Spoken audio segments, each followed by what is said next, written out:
Hi good people, Titus here, and today we're going to be modeling an explosive barrel, which is a classic staple in video games that you've probably seen at least once or twice. But let's not waste any time and just sort of jump right into it.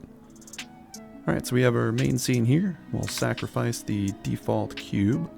I'll press Shift A, we're going to add a mesh, and we're going to choose a cylinder. Now the dimensions of the cylinder that I find work pretty good is I'm using a radius of 0.32 meters and a depth of 1 meter. From there we can right click and shade smooth, and you'll notice we have some shading issues with the normals. We can come to the modifier stack, click add modifier, and then under normals there is a smooth by angle. You select that and it should correct your geometry there. Now let's tab into edit mode. Let's press Ctrl R to add a loop cut. We'll right click, snap that center, and then we'll press Ctrl B, and then we'll make sure we only have one segment, and we're gonna kind of just model in that little stripe in the middle. That's pretty reminiscent of classic barrels. And then what we want to do is we want to press Ctrl R and add a loop cut here, and then Ctrl R to add a loop cut here, and then we can press Shift Alt and select those two loops we just created, and then we can press Ctrl B to add a bevel, and we're just going to push this real close to the top just to add a little line segment at the top and bottom and two in the center like so. You don't have to be perfect, but somewhere around there. We're going to go into face select here, and let's zoom in. If you hold the Alt key, you can click near an edge loop, and you can kind of basically get the faces on that edge loop. And then if you hold Shift and then Alt, you can duplicate the selection and just add to it, as we basically just select all those edge loops that we just created. Now we just want to press the E key to extrude, and then we'll want to press S to scale. And we only want to scale in the X and Y, so if I press Shift Z, it'll constrain. And then we just need to do a little bump, maybe right about there. And that looks pretty good. Now we're going to need to go into Edge Select, so we'll select here, and then we need to select all the edges that we just created. So I'm going to hold Alt, select the top edge, then Shift Alt, and then that'll build the selection as I go around the shape, like so.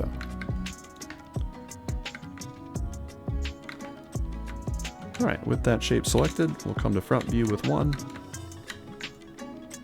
and we're going to add a bevel, so we'll press Ctrl B.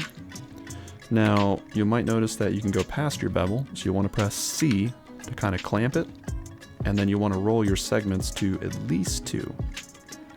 And then push it as far as you can so there's overlap. So right now we have overlapping geometry, so we can press A to select everything, press M to merge by distance, and you can see at the bottom we removed 128 vertices here. So now we're kind of left with this sort of shape. Now we're going to go to face select, we'll select the top face, and we'll shift select the bottom face, and then we'll press I to add an inset. We'll just push it in just a smidge. And then we can press E to extrude, and we'll just kind of extrude it down just a bit, kind of like so. Now if we press S, we can kind of scale it in, and we'll do Shift Z. And you don't have to go too far, but just enough to give something where the light can kind of catch it. So somewhere right around there. If we tab in, this is sort of the basic barrel that we're getting right now. Tab back into edit mode, and let's only select the top face, and we want to add that little classic spout, so we can press I to add an inset, and you can kind of size it. The reference image looks like it's right about there, and then what you can do is you can grab and press Shift Z to constrain in the X and Y, and then typically this looks like the little spout's kind of on the side somewhere, so maybe I'll do like right around here. I think that looks pretty close. So right now this looks like it's protruding down, but it is actually even. So what we can do is press I to add an inset.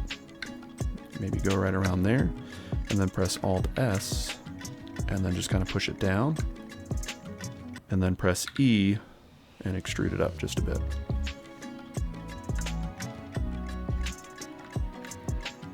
And then from there, I think that looks pretty good.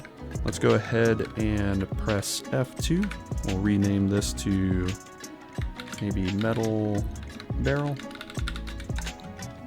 And these are pretty much our primary details. So actually what I'm going to do is I'm going to add an underscore low at the end of that name, and then I'll press Shift D to duplicate it, right click, snap it back, and then I'm going to press F2, and I'm going to replace the end part to high. So we have a low and a high poly.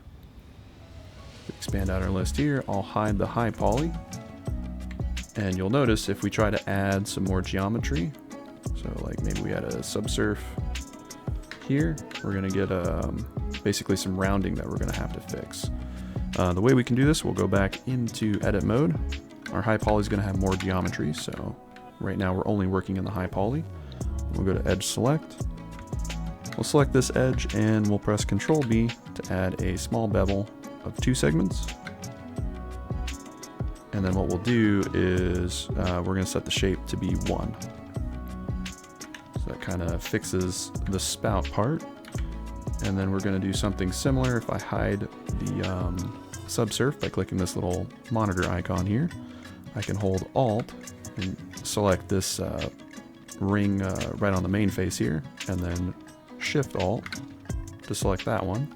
If we bring in our subsurface, you can kind of see the shading issue, but if we add a bevel, Control B, and then we'll just kind of push it just a little bit. Doesn't have to be too big. Something around there. And then you see that kind of cleans up pretty nicely. And this pretty much completes our primary details. So we'll cut the video here to keep it short. In the next one, we'll sculpt in those secondary and tertiary details, and then we'll UV unwrap the model, texture it, and then finally we'll bring it into a game engine and actually blow it up. As always, thanks for watching, consider subscribing, and we'll see you on the next one.